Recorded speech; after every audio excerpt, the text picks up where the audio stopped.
You did mention to me that you wanted a little on the high energy side. Yeah. I'd love to know more about that. Right, well, originally high energy started off when disco went underground in the States with the hate disco rallies where they were burning disco records. It went underground and then went two ways. I'll do the high energy route now. It was underground, it was soul orientated, disco orientated, but with faster beats, high energy. Yeah. The two main people over in the UK were Ian Levine and Les Coquelle. They both worked in Heaven in London, and their forte was high energy. So it's got your 4 to the floor beats, which most music is, and then the clubs started morphing into high energy clubs. There was Heroes in Manchester. There were places like the Manhattan in Spring Gardens. Dennis Smollett used to work there. But I say Heroes, Les Coquelle ended up working in Heroes as a DJ. And he always told me, he said, we played on Christmas Eve 1981, the Land of Make Believe, at 12 o'clock, and they're all camping it up. So high energy has that camp element as well. Yeah. And the hedonistic things like Hazel Dean, Searching for a Man. Yeah. Michael Brown, So Many Men, So Little Time. Just add that Michael Brown is the mother of Sunita. Oh, I didn't know that. Yeah, well, there you go. That's something for the watchers. Yeah. Yeah, Sunita. She appeared on what's the program? Family Fortunes, with her mother and her auntie, Pearly Gates. Yeah. That was it, and she had a high energy hit, Action it was called. So the clubs were playing all this music, and it was going well. And most of the clubs then morphed to your house music. That would have been about 97, 98. No.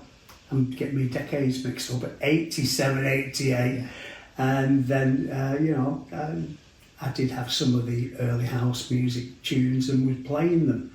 And one DJ, who I mentioned to you before, Mike Pickering, he used to come in every so often and, what are you playing? And he'd go and get himself these tracks that he saw me using. And where were you playing them tracks? that was in the Bronx above the New York. Yeah. So you were playing house in there? Well, the New York was the pub downstairs during pub hours, and then a smaller club upstairs until 2 o'clock. And that was that. And I was playing high energy music and a little bit of house music, a mixture of everything. I believe in give everybody everything, not just something, and be very blinkered. As somebody once, Ken Dodd.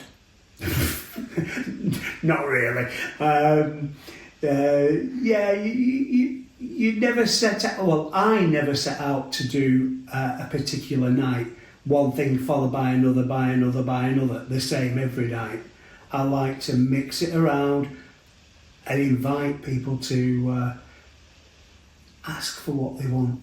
Yeah. That way you keep in touch with your crowd. Yeah. So that's the high energy. The other thing was that it also morphed into, in the Chicago underground, into house music. Yeah. So they are a little bit linked, but that's how it stemmed from the disco hate regime in the late 70s, 79. Did it have a long run, High Energy, or was it just around for a year? I would say from early 80s, and there was Rockies, which I also worked at with Les Cacel, was playing High Energy music up until about 92. And then you had the all-night clubs, which was, the name escapes me, but it'll come up, is where Whitworth Street, number 6 Whitworth Street, but it was Rockies. Previous to that, it was the Twisted Wheel. Right. And Placemate 7. Yeah. For those of us old enough to remember Placemate 7, and Gary Davis was a DJ, was one of the DJs there. Oh, I didn't know that. Radio 2, Radio 1 fame, before he went to Piccadilly. Some reckon he only got the job because his uncle owned owned the place. Yeah. But good on you, Gary, if you get to watch it. You're a brill DJ. I mean it. Did you know Les for a long time? I knew Les from about 1986, 87. Yeah. He'd opened a record shop in Clone Zone on Bloom Street, and I used to get all my stuff from there, as well as going to spinning as well, because we knew Harry Davis, and we used to get our stuff from him. And Les used to get the odd thing. So I divided my, let's say, income, what money I did have. Nearly spent every penny I had on music. Yeah. Imports. Yeah. £8 each. £8? That was in 88, 87, 88, 89. Yeah. £8 for an import. So when people say, oh, you're only a DJ, you only play records, and I say, well, this is the bar staff, I say, well, do you have to bring your own beer in to sell? Yeah. Yeah. There you go. So that's more or less the aspect of the high energy venues. There are still places that still do it, and there are specialist nights, which I was involved with the odd one or two, and successful they were. I don't know why they didn't carry on doing them. Perhaps it was too much hassle for the money that was coming in. Do you know, with house, it's like associated with ecstasy. Yeah. Was there a drug people were doing in high energy clubs? Or oh yeah. Yeah. Yeah. I mean, no angel. We sometimes on the all-nighters, and I would only ever do it on the all-nighters. Les used to say, do you want something to help you? It was always speed on blotting paper, but it helped. It kept us going from 11 at night right through till 8 in the morning. Yeah. Or whenever we decided we'd finished. The doorman always wanted to finish very early. Yeah. They'd let us know by turning the lights on, but we'd just carry on. We weren't popular when we did that, but hey, you've got a crowd to play to, and they are your success. Was Les Twisted Wheel DJ? He was. The Twisted Wheel, I reckon they moved there in 66, and Les was sort of like 68, 69, 70 before it closed. Closed in 71. I wasn't old enough to go there, although I was aware of it, wanted to go, but there's no way I would have got in. I was also aware of the Wigan Casino, but to travel up there and do an all-nighter and mother saying, where have you been? It wasn't worth the hassle. But through Les, I got to know a lot of Northern Soul, and actually for listening to what people were playing, even as a kid. I didn't know it at the time that things were Northern Soul. I just knew I liked it. When did that start? Because I'm thinking now, Twisted Wheel, 1968, Yeah. and I'm thinking, well, when did it start? It moved to Whitworth Street from Brasenose Street, which is just off the Manchester Town Hall. Yeah. It was initially a blues club, but the DJs were then finding that, oh, well, we want something a little bit faster. And they were playing faster material, which then morphed into, well, it was coined the phrase by one of the journalists, one of the music journalists, because he had a shop, and when football crowds were coming to London, they were asking for these things that he'd never heard of, and he's coined the phrase in one of the magazines, it's Northern Soul, and that's when it began. But the Twisted Wheel started in, I think, 65. I could be wrong, maybe earlier, and then moved into Whitworth Street, and then became the Northern Soul Club that people know. Yeah. A lot of people think Wigan Casino was the first. No. Okay, Russ Winstanley, you did good, but you weren't the first. Yeah. I know, I'll give him a name drop. Dave Dunn said that if I do a video on Northern Soul, I'm going to need to do about 4 or 5 because there's so much to cover on it. Yeah. And a lot of people, and I'm learning now and talking to you, but I always thought it came about in the late 70s or mid 70s, but it was going before that. Well, the mid 70s was Wigan Casino. Yeah. And then what started up then was a bit of one-upmanship with the Blackpool Mecca, which Ian Levine was one of the main DJs there. He was playing more, going back to more disco Northern Soul, like the Tramps, and further on. And the purists, that's not Northern Soul. Well, they started argy-bargy between each other, and there were the camps that liked the Casino, the ones that liked Blackpool Mecca. Good on them all. They were all flag-waving the music they liked. If you don't like it, don't listen. Did Les like... Did Les and Ian, did they... it sounds like from what you're saying, they were like the two main Northern Soul. Yeah. And did they... And then there were others. Yeah. But High Energy stemmed from their involvement. There were other DJs. The names escape me. I did know them, but if you'd have asked me probably a year or two ago, I could have instantly. Yeah. But there were the guys. And Roger Eagle was was one name that's just come back to me. He was the Brasenose Street crew, and then moved over to Whitworth Street. So yeah, that was Northern Soul.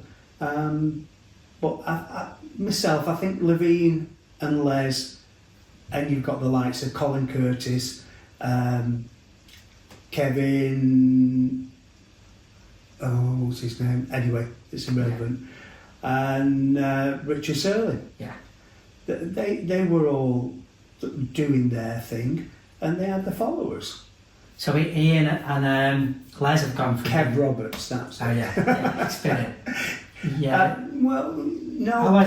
Kev Roberts had his own shop in, I think it was in the Shambles Square, because I went up there a few times with Les, because they were trading Northern Soul stuff. That was when Les had his shop. That shop. Was it near Sinclair's?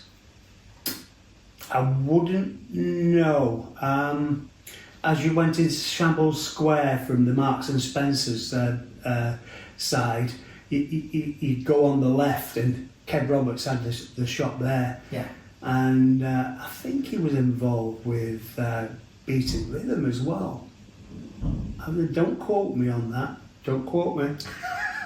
It's all in the mist of the mind. Yeah. So they've gone from being two of the main Northern Soul DJs to two of the main High Energy DJs. Yeah. That was the link I was making. Is that was the way this country really got into the American heavy faster stuff.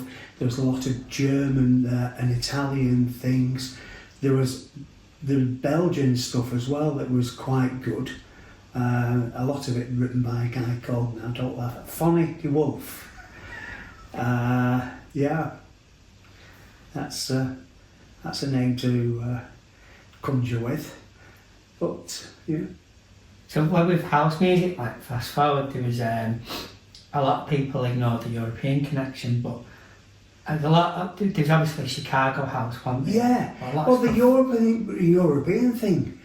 There was me and Davinia, David, his real name. We DJ'd together, and he went into sort of like doing things like the odd thing at the number one club. We were buying stuff like Business, Don't Miss the Party Line. We bought them as imports from Belgium. Yeah. So house music was, it was a bit on the heavier side of house music, that one I've just quoted. But yeah, we were buying all sorts of music. If we liked it, when we listened to it, see, this was one thing about Leslie's shop and spinning, they'd play it for us. We could listen to it and decide whether we liked it, or thumbs up, thumbs down. And Russ used to play stuff for us, and he's now got his little empire there at Vinyl Exchange. Yeah. But happy days, really. So house music, like you said, a lot of people steered away from the European stuff. Not necessarily. Yeah. Not necessarily. There's a hell of a lot. I'm just wishing I could quote you the names of the tracks, but that is just going. Someone will pop up in the comments. It will. It will. House music really took off in the state. I think it was the state, wasn't it, in Rockies? Yeah. Yeah. There's a video, and mate Simon's. That would have been about 92, 93. Was it? Yeah. It's after. Well, the story here about Cruise 101 was Melvin Taylor asked me as a favour, will you do our opening night with Les and Wayne Siddall? I said, yeah, as a favour. Well, Mike Snaley, who run Rockies, caught wind of this, and I got sacked. Right. I was only initially doing the one night because I was the name DJ, and anyway, it worked out okay. Yeah. It worked out okay. So Mike, if you ever see it, I've no remorse over it. It was what it was. You did what you did. I've got no qualms about that. Yeah. There's a video of everyone leaving that club and my mates on it. Oh yeah, I think it's the one I've seen. They're all wide-eyed and not so legless. Yeah. Yeah. And then there's a coffee shop next door, wasn't there? Yeah. That I think that became or was the Outpost, as far as I can remember, which was a little section of the club complex, which was Placemate 7. Yeah. And they were just using sections of it. And every so often in Rockies, they did